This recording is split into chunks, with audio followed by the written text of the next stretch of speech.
사도행전은 의사 누가에 의해서 기록된 책입니다. 1장부터 28장까지 있는데 여러분 지난 3월 첫째 주일에 제가 말씀을 증거하면서 이 항해의 주도권은 하나님께 있다 하는 제목으로 말씀을 드렸던 기억이 있습니다. 사도행전 그러면 여러분 아시는 것처럼 예수님의 부활하신 예수님의 승천하시는 장면과 더불어 이어지는 오순절 성령 강림 사건으로 사도행전이 시작이 되어집니다. 그런데 그 사도행전을 기록한 누가는 특별한 의도를 가지고 이 책을 저술해 나가고 있는데 그것은 사도행전 1장 8절에 나오는 그 말씀이 어떻게 한 상황 한 상황을 통해서 이루어져 가고 있는가 하는 것을 선명하게 드러내 보여주는 그런 일련의 과정이었다 말씀드릴 수가 있습니다. 오직 성령이 너희에게 임하시면 너희가 권능을 받고 예루살렘과 온 유대와 사마리아와 땅끝까지 이르러 내 증인이 되리라. 예루살렘과 온 유대와 사마리아와 땅끝까지. 그래서 우리 예수 십자가 복음이 이제 이 오순절 성령 강림 이후에 태동되는 초대교회를 기점으로 해서 베드로 사도와 같은 메신저가 있었고, 그리고 다메섹 도상에서 회심한 바울과 같은 인물이 있었고, 저들을 통해서 유대인들과 이방인들에게 그리스도 십자가의 복음이 들어가게 하시고, 그로 말미암아 어떻게 이 세상이 복음으로 함락되어져 가고 있었는가. 복음의 확장성 해봅시다. 복음의 확장성. 복음이 어떻게 사도행전 1장 8절에 나오는 말씀대로 폭발적으로 번져나가서 심지어는 로마에 있는 유대인들과 로마에 있는 이 이방인들에게까지 이 복음이라고 하는 폭탄이, 핵폭탄이 터질 수 있었는가 하는 그 과정을 보여주는 것이 누가가 기록한 사도행전이라고 말씀드릴 수가 있습니다.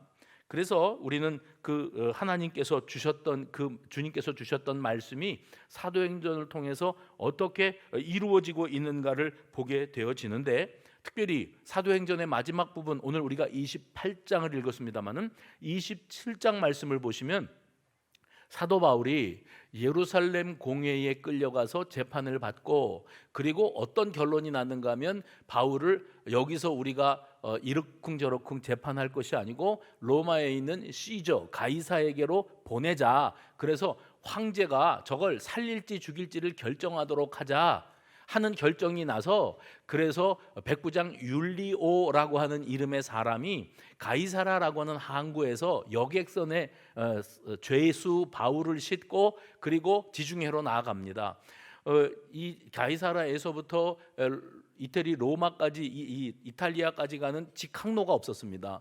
그래서 저들이 여객선을 타고 중간 기착지로 가서 거기에서 저 이집트에서 로마로 식량을 옮기는 배에 올라타서 갈아타는 겁니다. 환승을 해가지고 로마로 가면 그 로마에서 바울을 로마의 한복판에까지 끌고 가서 가이사에게 넘길 수 있다. 이게 이제 백부장 율리오가 가지고 있는 자기 그 여정이었고 죄수 압송 이 일정이었습니다. 그런데 실제로 저들이 배를 타고 또 배를 갈아타고 이 지중해 항해를 하는 과정 가운데 생각지 않았던 돌발 변수가 생겼지 않습니까? 그것은 유라굴로라고 하는 광풍, 이 엄청난 폭풍우가 몰아치는 바람에 이 배가 방향을 제대로 잡지 못하고, 당시의 배들은 모터 없었으니까 다 범선, 바람을 타고 가는 배들입니다. 폭풍우가 몰아치면 일단은 이 돛을 내리게끔 되어 있습니다. 그래야 바람에 의해서 배가 뒤집어지거나 아니면 이리저리 몰려가는 일을 그나마 막을 수가 있었기 때문이지요.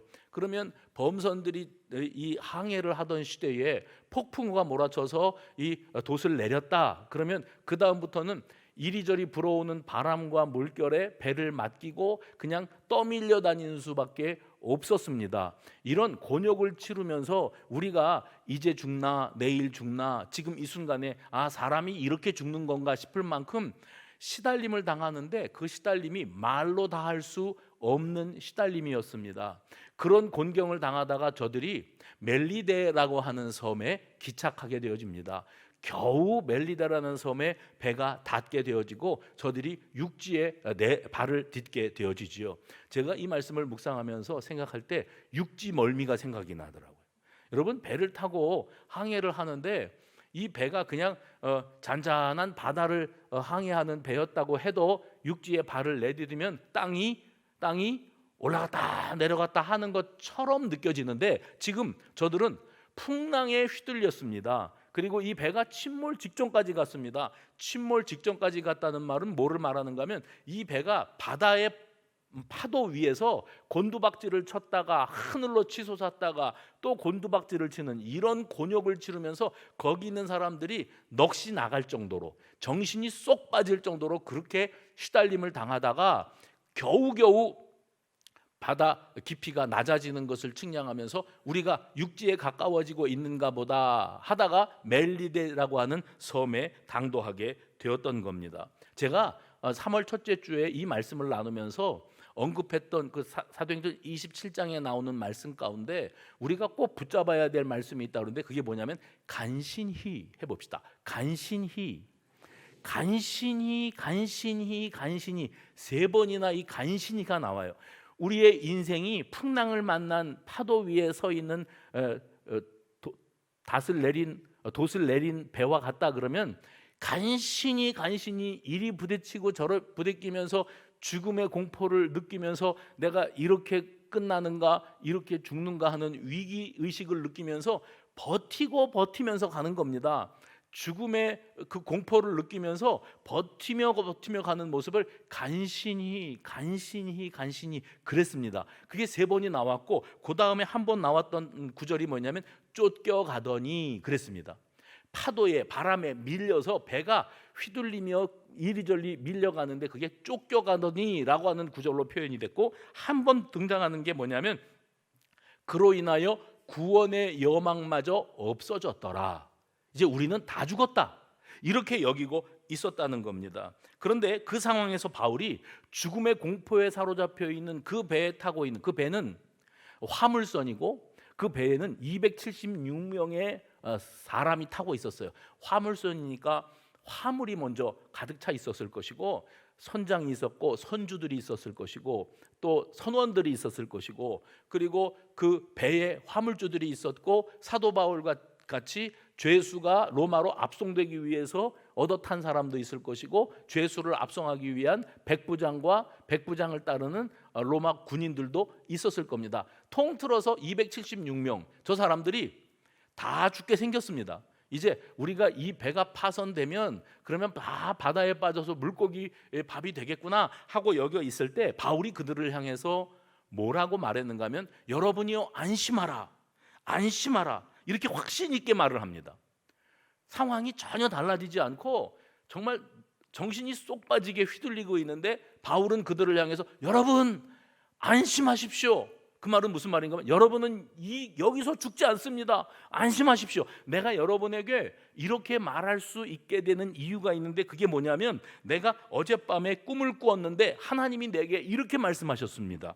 바울아, 두려워하지 마라. 네가 가이사, 로마 황제 시저입니다. 가이사 앞에 서야 하겠고 또 하나님께서 너와 함께 항해하는 자를 다 내게 주셨다 하였으니, 그러므로 여러분이요 안심하라. 나는 내게 말씀하신 그대로 되리라고 하나님을 믿노라.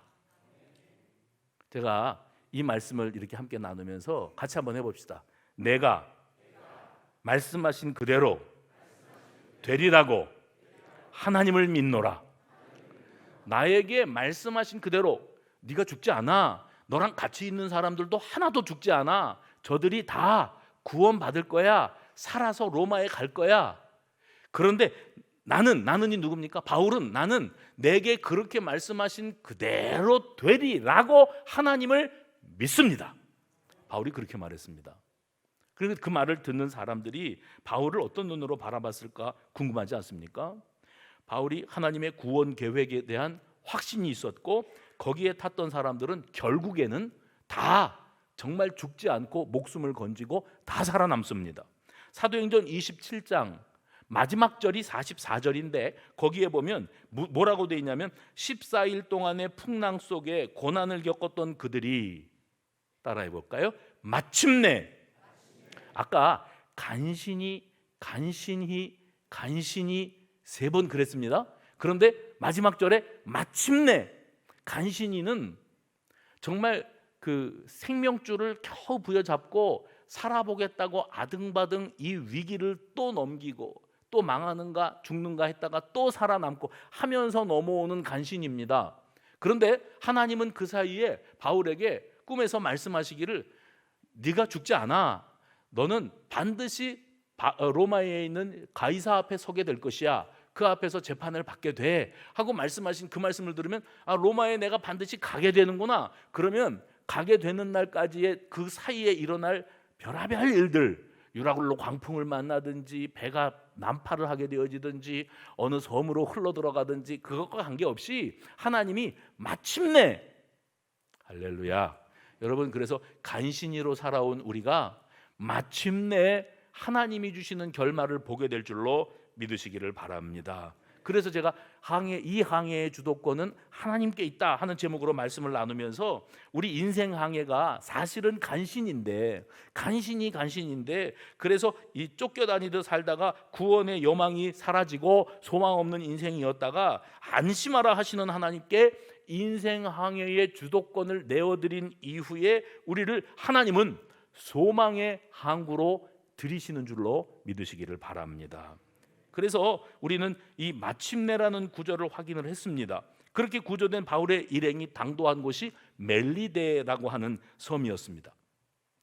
죽을 고비를 넘기고 겨우겨우 목숨만 건져가지고 섬에 올라왔으니 물에 빠진 생쥐같이 사람들이 다 이 체온 저하증 바들바들 떨고 있지 않았겠습니까? 다 젖어가지고 그때 그 멜리데 섬 사람들이 불쌍하게 여겨서 음식도 주고 옷도 갈아입게 하고 몸도 말리게 하느라고 이 장작을 모아다가 이 불을 피웠습니다.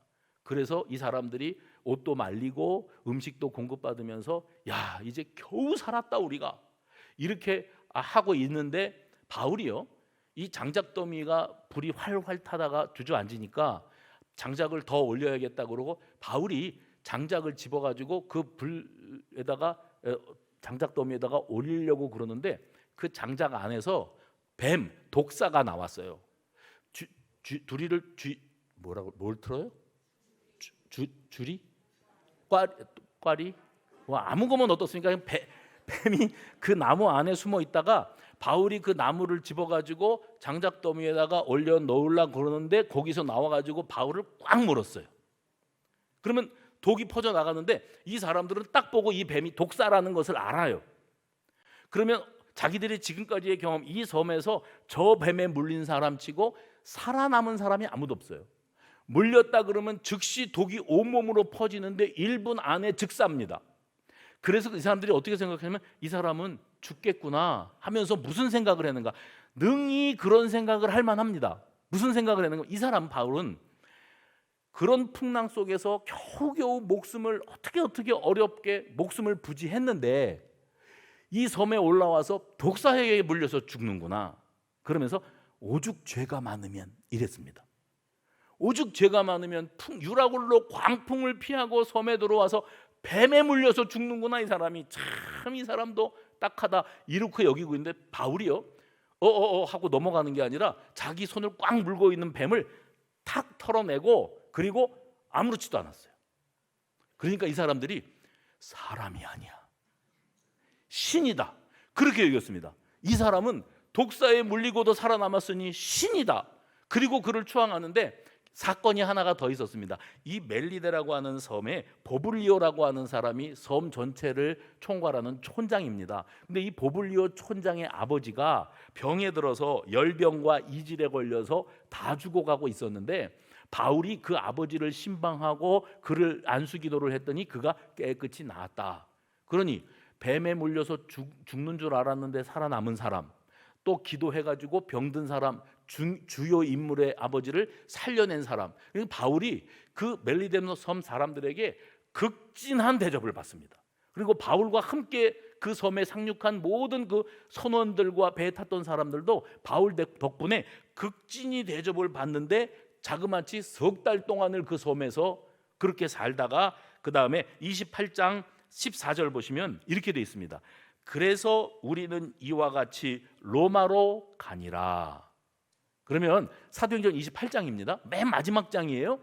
처음에 오순절 성령 강림 사건으로 시작돼 가지고 초대교회가 태동되고 복음이 유대인들에게 베드로의 설교를 통해서 전파되고 베드로의 세 번의 설교를 통해서 3,000명, 5,000명 기하급수적으로 믿는 이들이 늘어나고 교회가 세워지고 이 교회를 통하여 복음이 전파되기 시작하는데 바울은 사울이었을 때 예수 믿는 사람들을 너무 싫어했습니다.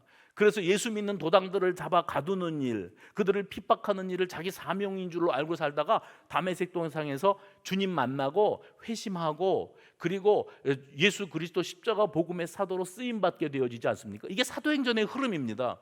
이 모든 스토리들을 이어가면서 베드로가 설교한 이야기, 사도 바울이 회심한 이야기, 그 바울이 복음을 전파한 이야기, 핍박받은 이야기, 이런 이야기 스토리를 나열하기 위해서 사도행전이 있는 게 아니라 아까 제가 도입 부분에 말씀드렸던 것과 같이 복음의 확장성, 한 번만 더 해볼까요? 복음의 확장성, 온 유대와 사마리아와 예루살렘과 온 유대와 사마리아와 땅끝까지 어떻게 이 복음이 말씀대로 땅끝까지 흘러가게 되었는가, 그 과정 가운데 베드로 같은 인물, 바울 같은 인물, 기타 등등 복음의 증거자들을 통해서 어떻게 이방인들에게까지 복음이 전파되었는가의 스토리가 27장과 28장까지 이어지면서 드디어 27장 마지막 28장에 들어와서 마지막 장입니다. 바울은 로마에 도착하게 되었다, 이겁니다. 그렇게 사도행전이 끝이 나게 되어집니다. 그리고 28장 14절에 그래서 우리는 이와 같이 로마로 가니라. 이 무슨 말입니까? 로마에 발을 들여놓기까지 우여곡절이 많았다는 겁니다. 우여곡절이 많았지만 하나님이 말씀하신 대로 우리가 망하지 않고 죽지 않고 살아서 유라굴로도 극복하고 독사도 극복하고 살아서 로마에 가게 되었다, 이 말을 합니다. 그러면서 저들이 로마에 이르기까지의 항해 일지가 11절부터 본문입니다. 11절부터 14절까지 기록되어 있고 15절 이하에 보면 드디어 로마에 도착한 바울이 온다는 소식을 듣고 그를 맞으러 온 유대인들을 만나게 되어지고 그들과 기쁨의 감격의 해후를 하면서 정말 감사하는 마음을 갖고 또 담대한 마음도 가졌더라. 이게 28장 15절입니다. 그리고 오늘 본문 로마에 당도한 바울은 감옥이 아닌 별도 격리시설로 가게 됩니다. 죄수로 압송되었지만 어떤 이유로인지 바울이 감옥으로 직행하지 않고 별도 격리시설로 가게 되어지고 거기에서 단지 착고를 차고 있다 할지라도 로마 군인들의 감시만 받고 있었을 뿐 일정한 자유는 보장을 받고 있었습니다. 그래서 아까 바울이 로마에 당도했다고 했을 때 로마에 있는 그리스도인들이 바울을 만나기 위해서 찾아왔다고 하지 않았습니까? 바울은 그곳에서 머물고 있으면서 로마에 있는 유대인들 가운데 지도자들, 유대인들 가운데 리더가 되는 그룹들을 만나기를 원했고 그들을 모아서 하나님의 말씀을 전파하였다 그랬습니다. 그리고 그 23절 이하에 보시면 오늘 본문이죠. 23절 이하에 보시면 바울이 날짜를 잡아서 로마에 있는 유대인들의 많은 무리를, 아까는 유대인들의 지도자격인 사람들을 만나서 특별 대화를 했다면 이제는 사도 바울의 로마 전도 집회, 하루 날을 잡아서 당신들뿐만 아니라 당신들 수하에 있는 많은 믿음의 사람들, 교회의 일원이 된 사람들을 나 있는 곳으로 좀 다 집결시켜 달라, 내가 그들에게 할 말이 있다 하고 바울이 그들에게 말씀을 전하게 되었는데 거기서 한 말이 뭐냐면 모세로부터 시작해서 선지자에 이르기까지, 제가 자주 말씀드리죠. 성경에서, 신약에서 모세와 선지자들이라고 말하는 것은 구약 성경을 통칭하는 겁니다. 그러면 구약에 나오는 하나님의 인류 구원 계획이 어떻게 진전되어 왔으며 예수님의 탄생과 예수님의 공생의 사역과 그분의 고난당하심과 죽으심과 부활하심과 승천하심, 성령의 강림하심, 교회의 태동, 이런 일련의 과정들을 이 맥을 꿰고 있는 겁니다, 바울이. 그래서 이 로마에 있는 그리스도인들을 모아놓고 집회를 하는 겁니다. 어떻게 예수께서 그리스도이신지, 구약에 너희가 잘 알고 익숙한 그 구약 성경에 나오는 하나님의 구원 계획은 또 선지자들을 통해서 예언되었던 말씀이 어떻게 이 완성 이루어졌는지에 대해서 전하는 겁니다. 그래서 예수 그리스도와 예수 그리스도 십자가 복음, 이것을 전하였다 했습니다. 그런데 예수에 관하여 권하는 바울의 강론을 이 로마에 있는 유대인들이 들었습니다. 들었을 때 예전에 베드로가 유대인들에게 그렇게 말씀을 근거로 해서 말씀 성취로 오신 예수 그리스도, 이 복음을 전했을 때 3,000명, 5,000명 사람들이 그냥 성령 충만하고 뻥뻥 넘어갔다니까요. 그래서 교회가 부흥됐었더랬습니다. 베드로가 그랬기 때문에 바울도 내심 기대하기를, 내가 하나님의 말씀을 근거로 해서 예수 그리스도의 복음을 저들에게 선포하면 저들이 다 복음을 받아들이고, 유대인들이니까 기본은 갖추고 있는 사람들이니까 복음을 받아들이고 주 예수 그리스도를 자신의 구주로 모셔드리리라 해서 기대했습니다. 웬걸요? 보십시오. 24, 25절 보시면 그 말을 믿는 사람도 있고, 바울의 강론을 듣고 믿는 사람도 있고 믿지 아니하는 사람도 있어서 서로 맞지 아니하여 흩어졌더라 그랬습니다. 교회가 세워져야 마땅한 상황인데 말씀을 듣고도 어떤 사람들은 믿어진다, 극소수의 사람들이었던 것 같습니다. 많은 사람들은 못 믿겠다, 어거지로 말씀을 예수한테로 때려 맞히는 것 같다, 이런 반응을 하면서 저들이 서로 나는 믿어지는 걸 말도 안 돼 이러다가 서로 흩어졌다. 그러니까 바울은 열심히 기대감을 갖고 복음을 전했는데 저들이 그러고서 헤어지니까 바울이 많이 실망을 합니다. 그때 사도 바울이 떠올렸던 말씀이 있습니다. 이사야 선지자가 했던 말씀이 떠올랐어요. 그때 이사야가 뭐라고 말했던 말씀이 떠올랐는가 하면 이사야의 예언에 이사야 6장 9절 10절입니다. 이 백성에게 가서 말하기를 너희가 듣기는 들어도, 너희가부터 여러분이 읽어보십시오. 시작. 너희가 듣기는 들어도 도무지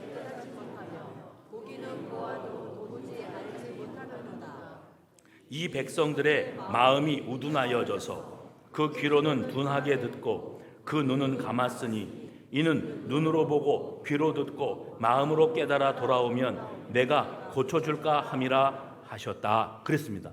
바울이 지금 구약의 말씀을 인용하면서 예수 그리스도께서 어떤 분이신지, 과거 선지자들이 예언했던 그분이 어떻게 이 땅에 오셨고 우리에게 어떻게 하나님의 나라의 비밀을 여러 가지 일들을 통해서 선포하셨는지를 전했는데, 들은 사람들이 그 말을 듣고 믿음으로 받아들인 사람도 있는 반면에 더 많은 사람들은 전혀 그 말을 믿지도 않는 모습을 보게 되었습니다. 그래서 그런즉 하나님의, 그런 28절입니다. 그런즉 하나님의 이 구원이 이방인에게로 보내어진 줄 알라. 그들은 이것을 들으리라 하더라. 무슨 말입니까? 유대인들을 모아놓고 전도 집회를 했는데 받아들이지 않는 사람들이 있었다. 그래서 바울이 내가 여기 로마에까지 왔으니 유대인들이 이런 식으로 나온다 이거지. 그러면 나는 이방인들에게 복음을 전파하리라. 그러고 있습니다. 근데 아마도 바울이 천신만 곳에 살아서 로마에까지 도착을 해서 담대한 마음으로 날을 정해서 유대인들을 모아놓고 이 복음을 전했는데 그들이 믿음으로 화답할 것을 기대했건만 전혀 다른 반응이 나왔을 때 바울이 내심 실망감을 금할 길이 없었습니다. 실상이 냉정했다는 겁니다. 바울이 생각했던 것과 전혀 다른 반응, 믿지 않는 사람들도 있었고 믿는 사람들도 있었고 자기들끼리 다투다가 흩어졌다. 그래서 그들의 실상을 바울이 깨닫게 되는 겁니다. 이게 현실입니다. 그들이 듣기는 들어도 깨닫지 못하고 보기는 보아도 도무지 알지 못하며 마음이 우둔하여져서 그 귀로는 둔하게 듣고 그 눈은 감았으니. 저는 이 구절을 묵상하면서 목사가 설교하고 있는데 여기 앉아 계시는 여러분들의 모습이 딱 성경에 이렇게 표현되었다. 다시 읽어드릴게요. 듣기는 들어도 깨닫지 못하고 보기는 보아도 도무지 알지 못하며 마음이 우둔해져서 귀로는 둔하게 듣고 심지어 그 눈은 감았으니. 이것까지 똑같아요. 어떻게 성경이 우리가 예배드리면서 설교 듣고 있는 모습을 와서 본 것처럼 그렇게 기록해 놓았어요. 근데 이게 유대인들의 실상이었습니다. 그런데 여러분, 이 상황을 다시 한번 생각해 보십시오.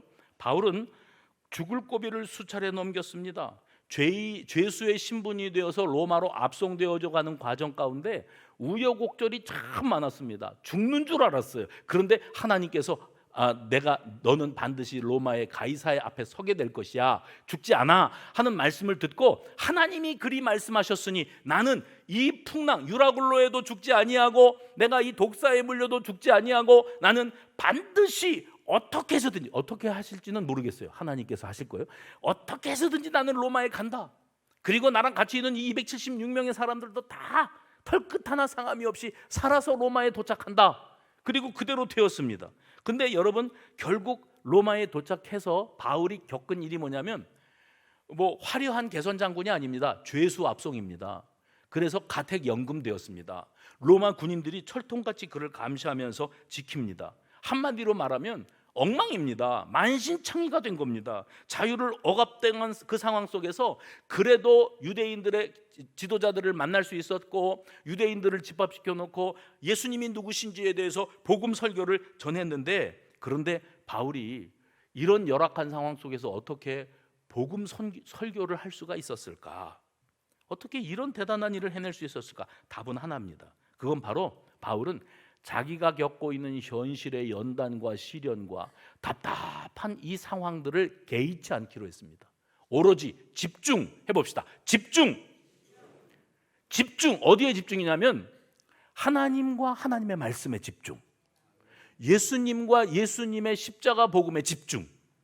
그 이외에 다른 것은 전혀 고려치 않기로 했다. 유라굴로 광풍, 독사에 물려 죽을 뻔한 사건, 이런저런 것도 하나님과 하나님 나라를 집중하니까 이건 아무것도 아니야. 하나님이 말씀하신 하나님 말씀대로 드리라고 나는 믿노라. 하나님께 집중.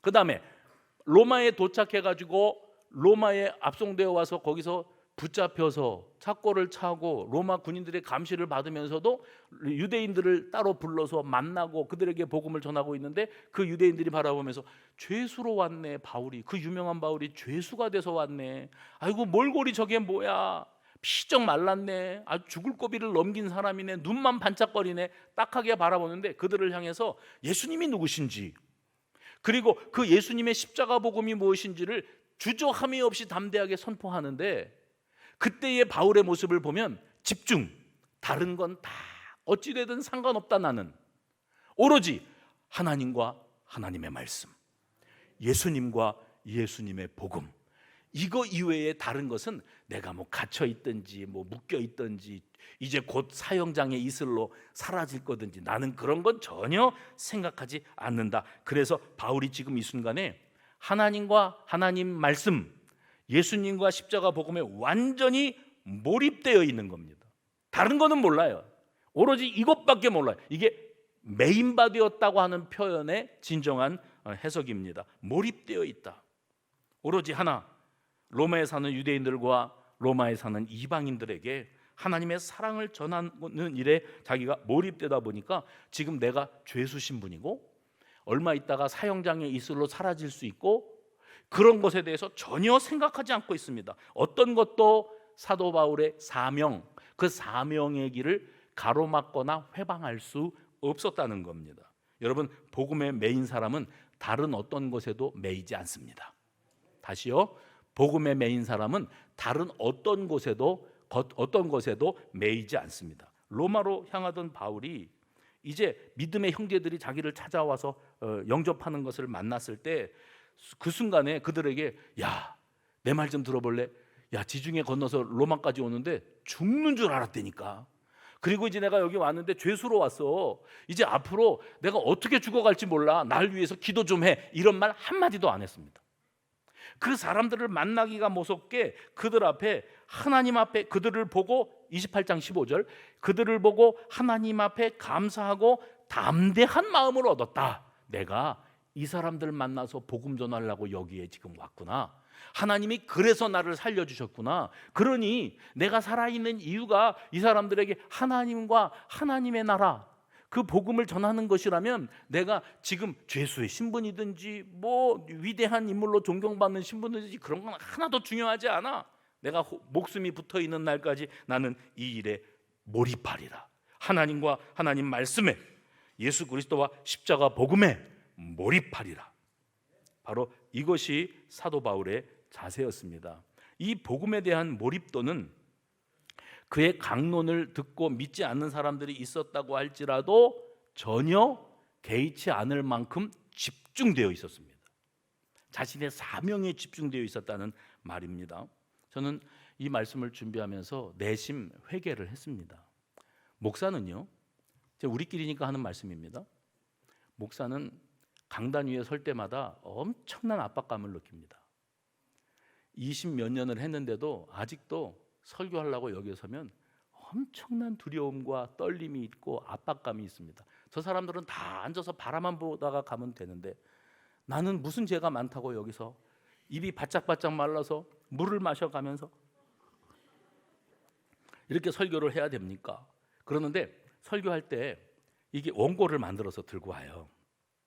설교자가 메신저가 메시지를 전하기 위해서 이 원고를 들고 올라오는데 솔직히 말씀드리면 이 원고에 준비해 놓은 것 중에서 한 3분의 1 정도를 못하고 끝납니다. 그리고 생각지도 않았던 게 생각이 나가지고 원고에는 있지도 않은 소리 하게 되어집니다. 그래서 낭독만 하려고 든다면 메신저가 낭독을 한다고 그러면 제가 여기 준비한 7장을 읽으면 됩니다. 그냥 그대로. 그럼 여러분들은 이 메신저가 읽고 있는 소리를 들으시면 그게 설교 듣는 게 될 겁니다. 그런데 거기에는 몰입이라는 게 없어요. 무슨 말씀인지 이해가 되시옵니까? 내가 내 말을 저들에게 생명 있게 전해야 되는데 그냥 읽을 것 같으면 여러분들에게 이거 복사해가지고 나눠드리면서 설교 이거 할 거니까 내가 어차피 읽을 거니까 읽어보시기 바랍니다. 그러면 끝나는 겁니다, 설교가. 근데 말씀을 전하려고 할 때에 몰입이 되어져야 되는데 그래야 말씀이 선포가 되는데 이 몰입을 회방하는 일들이 예배 시간에 자주 일어납니다. 특별히 전화기 벨소리가 울릴 수 있어요. 끄세요, 소리 안 나게 해주세요. 아무리 해봐야 아무 생각 없이 앉아 계시는 분들이 계실 수 있습니다. 그런데 그 벨소리가 갑자기 예배 시간에 목사가 설교하는데 울렸는데 뭐 은혜로운 찬송가가 노래였으면 좋은데 내 나이가 어때서 이게 나오는 거예요. 그러면 목사는 설교하고 있는데 벨소리가 내 나이가 어때서인데 이분이 자기 전화가 내 나이가 어때서 하고 있다는 걸 몰라. 옆에 있는 사람이 이거 핸드폰 좀 줘보라고 끊으라고 그러면 내주고 자기 것도 못 꺼갖고 옆에 있는 사람이 꺼줬어요. 그러면 놀라운 사실은 뭐냐면 전화를 건 사람은 지금 이 어르신이 교회에서 예배드리고 있다는 걸 몰라요. 그러니까 왜 끊지? 그리고 또 겁니다. 그러면 내 나이가 또 어떠냐고 또 노래가 나오게 돼 있어요. 그러면 목사가 이 메시지를 전하기 위해서 말씀에 몰입되어 있어야 되는데 그게 신경에 거슬리는 거죠. 그 다음부터 읽습니다. 몰입에서 빠져나오는 겁니다. 이런 일들이 자주 일어납니다. 여기 음향, 어떤 목사님들도 음향에 대단히 민감합니다. 그래서 지난주에 제가 여기 서서 말씀을 전할 때 내가 들었던 소리와 오늘 서서 듣는 소리가 조금이라도 차이가 있으면 그것 때문에 신경이 쓰여서 낭독을 하게 됩니다. 몰입이 안 되는 거예요. 오늘은 비교적 몰입이 좀 되는 날입니다. 근데 이 몰입이 방해되어지는 이 일 가운데 또 어떤 돌발 상황이 벌어지냐면 여러분들 중에 어떤 분이 핸드폰을 들고 나갑니다. 전화가 와서 나가요. 그러니까 전화 받을 일이 급해서 나가시는가 보다 그러는데 문제는 전화를 들고 뒤로 나갔는데 여러분이 이따가 보시면 알겠지만 저 뒤에는 문이 다 잠겨버렸습니다. 우리 교회는 참 좋은 교회예요. 예배 시간에 문 잠궈버려요. 근데 영 급한 분이 생길까 봐 한쪽 문은 열어놨어요. 그러면 전화기를 들고 나가는데 또 희한하고 우스운 게 저 설교하면서 본 장면이에요. 허리를 숙이고 갑니다. 다 앉아있는데 걸어 나가는데 허리를 숙이고 나가나 일어서서 나가나 별 차이 없습니다. 다 쳐다봅니다. 근데 허리를 숙이고 나갔어요. 미안하기도 하고 핸드폰을 두고 나갔는데 1번 문 잠겨 있음, 2번 문 잠겨 있음, 3번 문만 열려 있는데 저 3번 문이 밀어야 됩니다. 땡기고 있습니다. 계속. 그래갖고 안내위원들한테 이게 왜 안 열리느냐고 그러면 밀면 열리는데, 그건 저 설교하다 말고 집사님 그거 미는 거예요. 얘기해주고 싶은 마음이 굴뚝 같은데 저는 설교를 해야 됩니다. 몰입이 됩니까? 전화 받고 들어오셨어요. 놀라운 사실은 밖에 나가서 전화 받고 들어오면 내 자리를 못 찾습니다. 제가 설교하면서 본 장면들이요, 다 내 자리를 못 찾아. 그러면 뒤에 앉았다가 나중에 하면 되는데 기어이 자기 성경책 있는데 오겠다고 또 고개를 숙이고 나옵니다. 그러면 사람들이 쳐다보지 않습니까? 목사는 설교에 몰입이 안 되고 낭독이 되게 되어지고, 이런 일들이 아주 많아요. 오늘도 화장실 가시는 분 계시고 아직 안 들어오셨는데, 성가대원들은 이제 보실 거예요. 뭐냐면 거의 매주 아래층에서 한 명, 위층에서 한 명이 예배 시간에 성경 찬송가를 들고 가방 챙겨서 나갑니다. 목사가 설교하고 있는데. 그러면 저는 멘탈이 약한 목사예요. 나 눈물 많고 멘탈 약한 거 아시죠? 그러면 설교하면서 보는 거예요. 왜 갈까? 목사의 말이 말 같지 않아서 갈까? 더 이상 들어볼 가치가 없어서 갈까? 매주마다 한 명씩 나가요. 오늘 지금 나가려고 했던 분이 주저앉았어요. 지금 이 소리 들으면서 나가요. 그러면 제가 몰입해서 빠져나오는 겁니다. 그러면 성경책, 이걸 설교문을 읽어야 됩니다. 집중력이 흐트러져 버렸으니까. 근데 제가 회개했다고 그러지 않습니까? 사도 바울이 설교를 하는데도 듣고 믿은 사람들도 있고 듣고도 안 믿어진다고 한 사람들도 있었다. 마음이 둔해져서 또 영적인 눈이 감겨져서 실제로 눈도 감고 그렇게 집중을 못하는 사람들도 있었다. 예수님도 들을 귀 있는 자는 들을지어다. 그러면 역으로 말하면 얼마나 못 알아들었으면, 예수님이 말씀하시는데 얼마나 딴청 피우고 있었으면 예수님도 들을 귀 있는 자만 들어라. 못 알아듣는 것들은 내가 신경 안 쓸란다. 나는 나 할 것만 하겠다. 이러셨을까? 그거 생각하면 멘탈이 흔들리는 거예요. 메시지를 전하다가 왜 눈을 감고 있을까? 아, 성경대로 그러는 거구나. 귀로는 듣고 둔하게 듣고 눈은 감았으니. 근데 제가 6학년이 돼 보니까 눈꺼풀이 무거워집니다.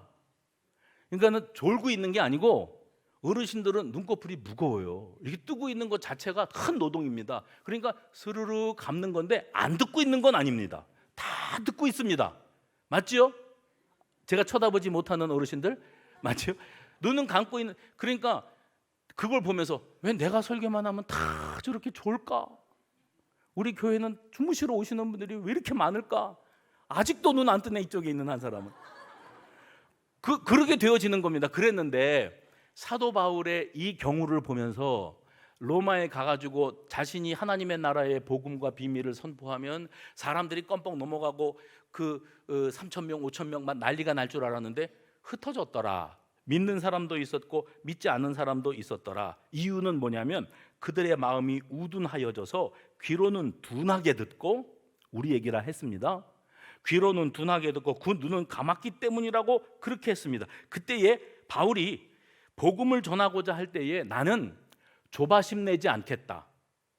그리고 초연한 자세를 유지하겠다. 달관의 경지, 초연한 자세를 유지하겠다. 들을 귀 있는 자는 들을지어다 했던 예수님을 떠올리겠다. 그러면서 듣고도 믿지 아니하는 사람들도 있는 이유는 모두가 다 같은 마음밭이 아니기 때문이다. 그것을 나는 받아들이겠다 했습니다. 그리고 듣기는 들었지만 도무지 무슨 소린지 못 깨닫는 분들도 계시는 겁니다. 그럴 수 있습니다. 바울이 그러기로 했습니다. 안타깝게도 그들이 마음이 둔해져서 귀로는 둔하게 듣고 눈은 감았다 했기 때문에 바라기는, 우리 수성가족들은 기도할 때 하나님, 저는 이게 시급한 사람입니다. 저는 눈으로 보고 귀로 듣고 마음으로 깨달음으로 복음의 문이 활짝 열리고 온전히 주님을 제대로 만나야 될 사람입니다. 하나님과 하나님의 말씀, 예수 그리스도와 십자가 복음에 몰입이 안 되는 사람이 이제 우리 주님을 만나 말씀을 듣는 시간마다 복음에 몰입되고 하나님 나라에 몰입되고 말씀에 몰입되고, 그래서 그 말씀이 내 삶에 영향을 미치고 내 인생이 바뀌어지는 역사. 지금까지는 이 톱니바퀴가 마모가 돼가지고 아무리 하나가 돌아도 이게 돌아가지를 않는 겁니다. 무슨 말씀인지 알아들으시옵지요?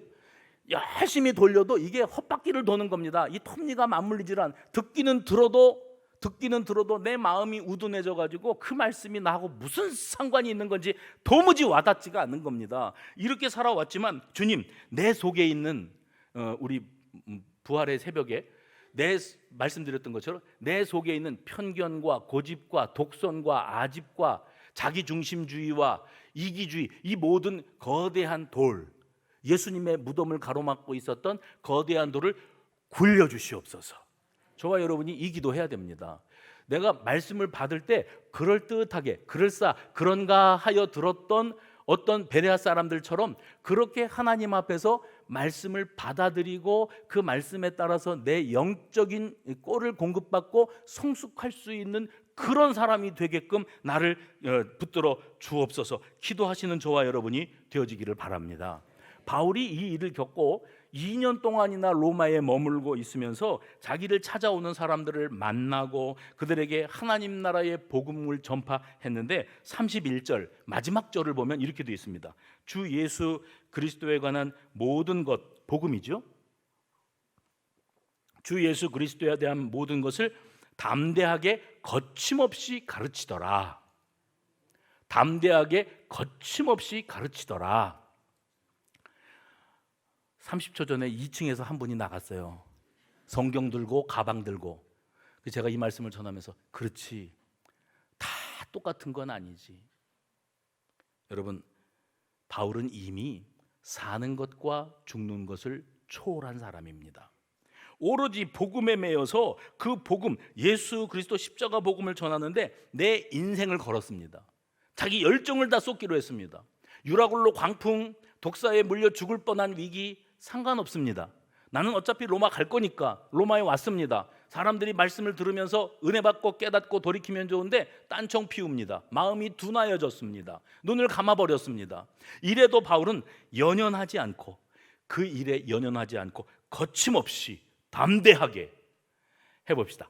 거침없이 담대하게 그렇게 사역할 수 있었어요. 그런데 의아한 게 하나 있습니다. 사도행전을 기록한 누가가 오순절 성령 강림 사건으로부터 시작해서 교회가 태동되고 교회가 어떻게 유대인들에게 복음을 전파하고 그 복음이 사도 바울의 회심을 통해서 이방인들에게까지 어떻게 전파되어지는가 하는 그 일련의 과정들을 쭉 펼쳐오면서 아까 복음의 확장성 그러지 않았습니까? 이 복음이 그냥 한 곳에 고여 있는 게 아니라 땅끝까지 이 복음이 전파되어지는 과정을 쭉 전파하면서 마지막 장으로 가서 그래서 바울이 결국 로마에 도착했다 그러지 않았습니까? 그리고 로마에 도착해서 또 이런저런 일들이 있었다 그랬습니다.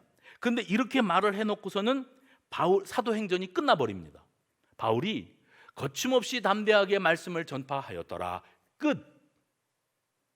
그런데 여러분이 영화나 연극이나 이런 걸 보면 극장에 만약에 가셔서 뭐가 쫙 진행되고 있고 막 흥미진진하고 쫙 빨려 들어가듯이 몰입이 되어지는데, 영화가 어떤 장면으로 쭉 이어지고 앞으로도 봐야 될 장면이 많은 것 같은데 영화가 깜깜하게 암전되고 밑에서부터 자막이 쭉 올라갑니다.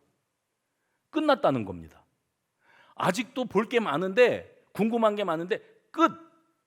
그것은 그 영화를 제작한 연출자가 의도한 겁니다. 여운, 해봅시다. 여운을 남기는 게 그의 제작 기법인 겁니다. 이런 경우들이 참 많습니다. 그건 뭐냐면 뒤에 어떤 장면들이 펼쳐지게 될지, 그 이야기의 결말이 어떻게 될 것은 당신에게 맡깁니다. 당신의 상상에 맡깁니다. 여운. 그 다음에 그것을 설명할 필요가 없이 내가 하고 싶었던 말은 지금까지 당신이 깜깜해지기 전까지 본 장면 속에 다 있습니다. 그리고 누가는 사도행전을 기록하면서 그래서 바울이 로마에서 2년을 머무르면서 어떤 일이 있었고 어떤 과정을 통해서 순교를 당하게 되었더라, 이런 이야기는 다 생략. 2년 동안에 그가 말씀을 거침없이 담대하게 전파하였다, 끝. 그러면서 누가가 강조하고 싶은 게 뭐냐면은 바울이 무슨 일을 겪었는지 궁금하겠지만 내가 여러분에게 남기고 싶은 바울의 마지막 모습은 그가 어떤 환경에서도 굴하지 않고 담대하게 거침없이 하나님 나라와 주 예수 그리스도에 관한 모든 것을 가르쳤다는 사실입니다. 끝. 그겁니다. 그것을 생생하게 남기기 위해서 바울은 그렇게 하였다 하고 그 뒷 이야기를 생략해버리고 사도행전은 끝나는 겁니다. 여러분, 바울 한 사람을 주인공으로 이 사도행전이 기록된 것이라면, 아니 베드로가 먼저 시작했으니까 베드로가 주인공으로 이 사도행전이 기록된 것이었다면 아마 이 스토리들이 전개되면서 바울이 어떻게 되느냐, 베드로가 어떻게 되었느냐 하는 것들이 다 낱낱이 사도행전에 기록되었어야 마땅합니다. 그런데 사도행전은 그 부분을 다 생략해 버립니다. 왜냐하면 베드로도 사도 바울도 사도행전의 주인공이 아니기 때문입니다. 사도행전의 주인공은 이 사실, 이 여러 가지 사건과 사연들을 통해서 다 기록된 것들을 우리가 읽었지만은 결국 누가가 우리에게 남기고 싶었던 메시지는 뭐냐면 예수 그리스도의 십자가 복음, 하나님과 하나님의 말씀의 성취. 어떻게 틀림없이 그 말씀들이 구약 모세로부터 선지자들 이렇게 통칭됐다 그랬습니다. 어떻게 그 구약의 말씀들이 주 예수 그리스도의 오심과 그분의 죽으심과 부활하심과 승천하심과 이어지는 오순절 성령 강림 사건과 교회의 태동과 복음의 전파와 이 땅 위의 교회들이 이렇게 세워지게 되기까지 어떤 사연들이 있었는가를 우리들에게 펼쳐 보여주기를 원하고 있는 겁니다. 지금 베드로가 주인공이 아니고 사도 바울이 주인공이 아니기에 여기서 그쳐도 충분합니다. 왜요? 그들이 선포했던 것은 하나님과 하나님의 말씀, 예수와 예수 십자가 복음. 그들이 전했던 건 그겁니다. 그것만 남으면 된다는 겁니다. 결국 남는 것은 예수 십자가 대속의 죽음인 줄로, 복음인 줄로 믿으시기를 바랍니다. 그래서 저는 깨닫습니다. 목사가 여기 서서 정성껏 준비한 설교 원고, 사실은 낭독해도 그만인데 말씀을 몰입해서 전하는 것도 중요하지만 말씀을 듣는 이들이 들락날락하고 짐 싸서 나가고 자기 자리도 못 찾고 벨이 울리고 이 여러 가지 일들이 일어나도 전혀 당황하거나, 당황하면은 아마추어거든요. 그러니까 당황 안 한 척하는 것도 힘들어요, 저도. 근데 당황하거나 또 맥이 끊겨서 그래서 땀을 삐질삐질 흘리면서 버벅댈 일이 아니고, 내가 지금 여기 서 있는 것은 듣든지 아니 듣든지, 예수님도 그랬지 않습니까? 들을 귀 있는 자는 들을지어다. 하나님, 아둔한 마음, 둔감한 마음, 마음의 귀도 닫히고 마음의 눈도 닫히고 그렇게 되어 있는 이들이 있다 할지라도 주님이 그러셨고 바울이 그랬듯 개의치 아니하고 말씀에 몰입하고 말씀을 증거하고 하나님의 말씀이 누군가에게는 의미 있게 새겨지리라. 할렐루야. 그것을 믿고 나아가겠습니다. 바울은요, 이런 상황 속에서 2년이나 로마에 더 머물러 있었다 했습니다. 그리고 거기에 머물면서 자기를 찾아 복음을 듣고자 하는 사람들에게 남김없이 하나님의 나라와 복음을 하나님의 말씀에 근거해서 전파하였습니다. 그랬습니다.